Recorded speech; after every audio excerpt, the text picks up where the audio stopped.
Sandwich Notch Road is right there.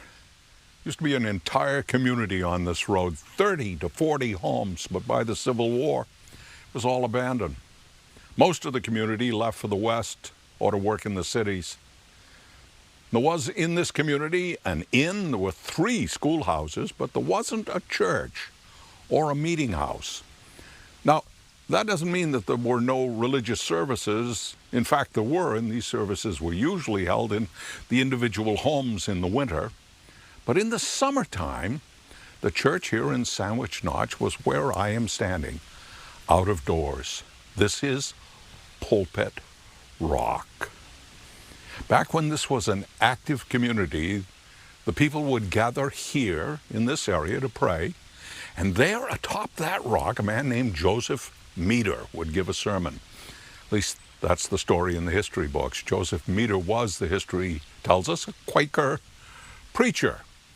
A lot of the residents who lived in Sandwich Notch were Quakers, but not all. But everybody here, it is said, did attend Minister Meader's services.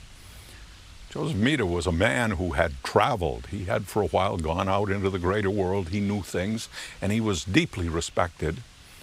He also owned this land. His house was up the hill behind the rock. Now, if I sound a bit skeptical, it is because Joseph Meader was a Quaker, and Quakers generally, as you know, do not preach.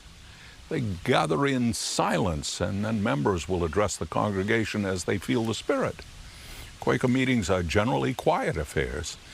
In some ways, calling oneself a Quaker preacher is a bit of an oxymoron.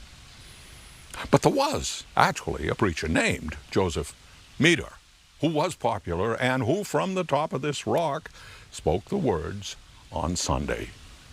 Author Elizabeth Yates, in her book, The Road Through Sandwich Notch, posits that preacher Meader in his flat hat would come out on the rock, and he would stand there quite still for a number of minutes and not speak.